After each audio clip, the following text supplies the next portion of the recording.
Oh, that's upside down. Heavens to Betsy.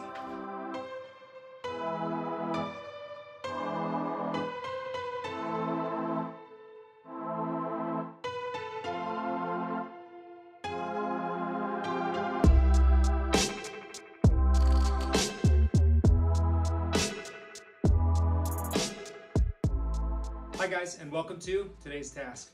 For today's task, I am laying out all of the plumbing within this shower. This is Bonnie and I's shower, and we spent the good part of last night kind of designing it and drawing it out, which I highly recommend if you're going to do a shower.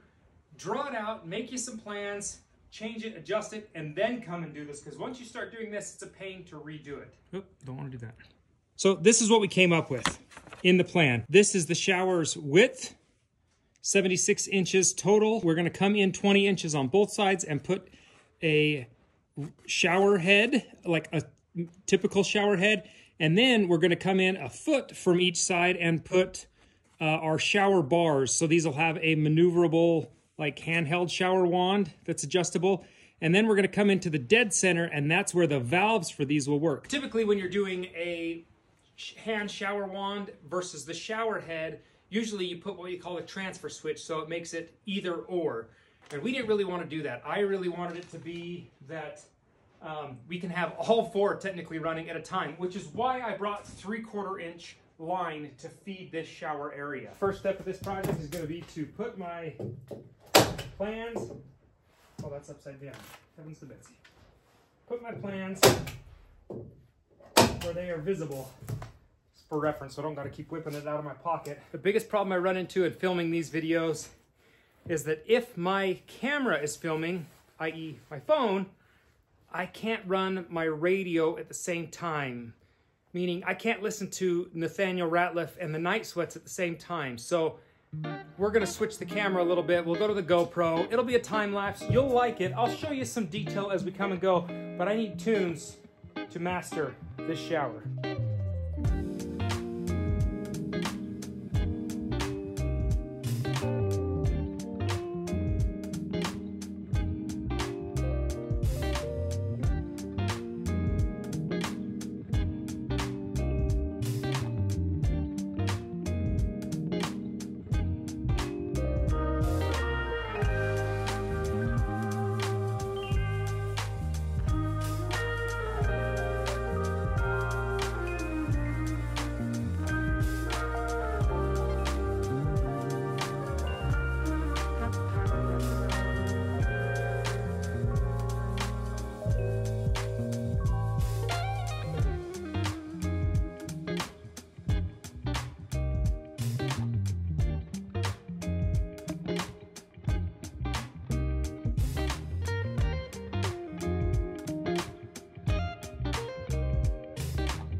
We have come to a critical point here. All of our fixtures are in place. The shower heads are aligned. The valves are aligned. These are what we call a drop L. Your hand wand will mount to there, but then the chain or like the hose comes over to this, just like on here. So now we just have to run pipe to all of that so that everything makes sense. And then we're ready for finished trim. It's amazing to me how quickly it goes. I mean, this took me probably 2 hours to get it right to here. But if you don't add all of that backing and all of that structural behind, you really run the risk of everything being attached to just sheetrock and tile. And that is in no way strong enough to handle a long time beating. Putting wood behind it right now is just the cheapest and most efficient way to secure all of your plumbing. Now, some of my screws, especially for the valves, went through my wood just a little bit, so I need to come through with a grinder and zip those little bits off. I was initially using these are stainless steel screws. They're only like a number 9, maybe. They're pretty small as far as strength goes and thickness. And once I mounted the first valve, it just felt really, really weak. So I dug through my screws. I have these old number 12s. Now, the cool part is these are actually galvanized as well, so they are a waterproof material. They're more than capable of handling this wood right now. And when they went in, they were so much stronger. These have a lot better strength in them. And that's what we're going for. I wanted those valves to feel really secure so that if they got bumped or whatnot, they never felt wobbly later on. Now comes the fun part of running the hose. And if you're wondering, I laid a laser out just across there, mostly to see where a bench height is going to be for our shower, and so that I can do a lot of plumbing in this area, not in the wall. And as long as I'm below that bench and that laser, we're okay.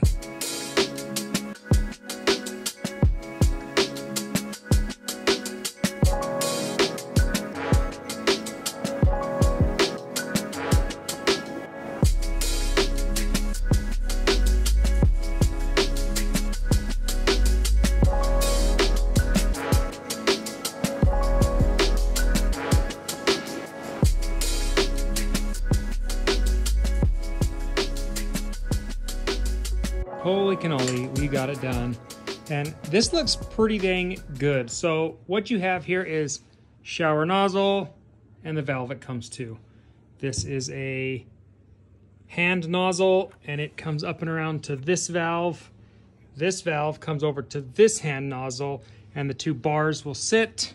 And then you have the last valve and hand nozzle and then the floor drain. And the reason I can put all of this plumbing in front here is because there's going to be a seat from that laser out 14 inches and down. So realistically, that's all hollow, which was perfect. If I had to try and fit all of that in that wall, it's doable, but not near as simple and easy. So that is it. We are done. That was a little bit wild.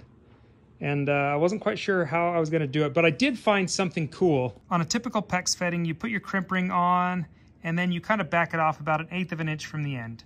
Roughly about that, and crimp it so that it squeezes on the right spot. And I think it also allows that to flange out a little bit, this to flange out a little bit.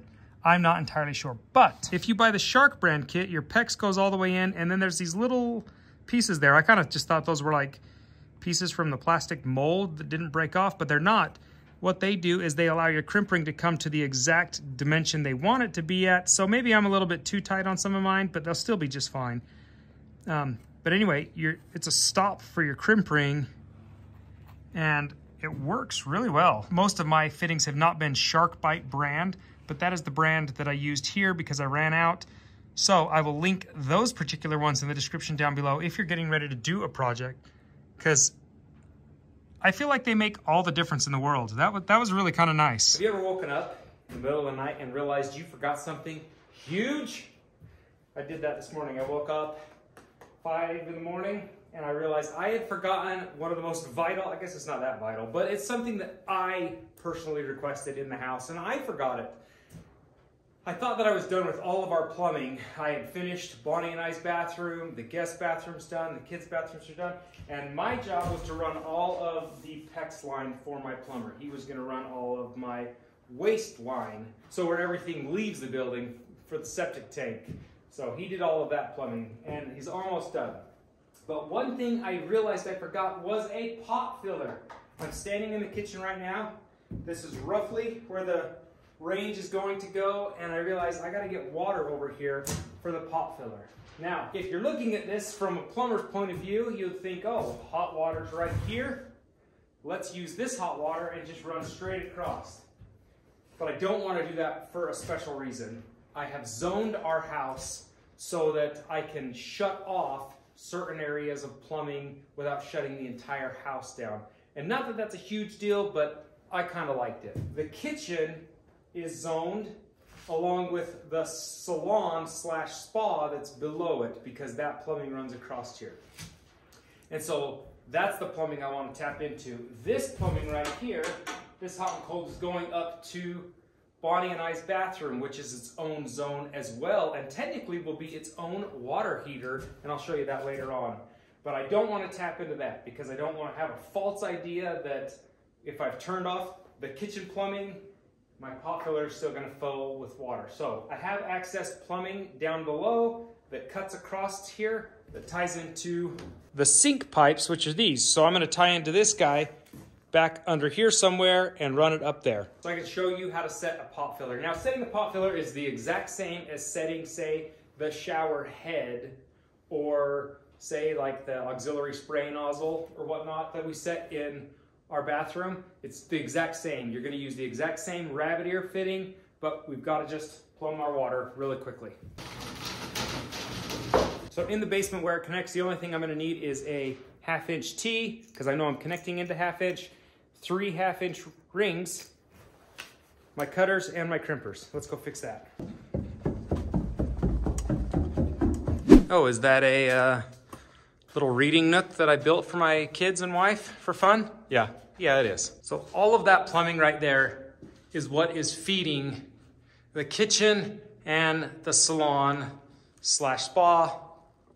bathroom. And that little blue one that you're seeing right there to the left, that is our drinking water. So that goes to the fridge and to the kitchen sink. And you want that one separated because that one will not be soft water, because you don't want to drink soft water. It's not bad for you, it just doesn't taste as good as regular hard water.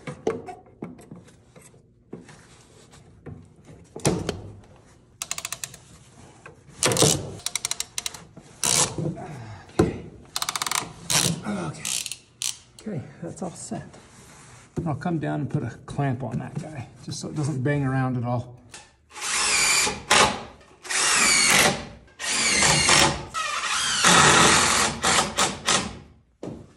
Okay, that backing is not going anywhere.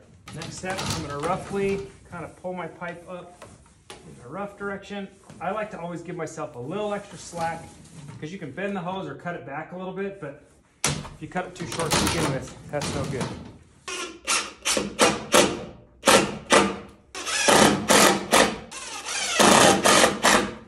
The pot fillers, when they fully extend, there's a lot of leverage on them. So I definitely recommend making sure that you've taken the time to put backing in, screwed it in very securely. And the last step is to just crimp that thing together.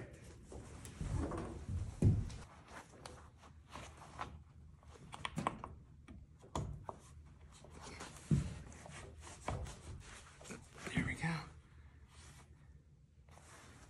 Nice and tight.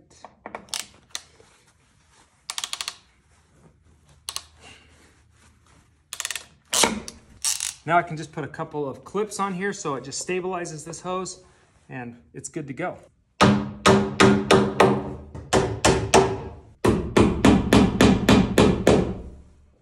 Now we'll be prepping for a water test at our 4-way inspection, and that is a couple weeks out. But if you guys like today's video, give it a thumbs up. If you're new to the channel, subscribe. And if you want to make sure you don't miss any of the content we're putting out, click that notification bell. It does help so you see the videos we put out every single Friday. And until next time, we'll see you guys later.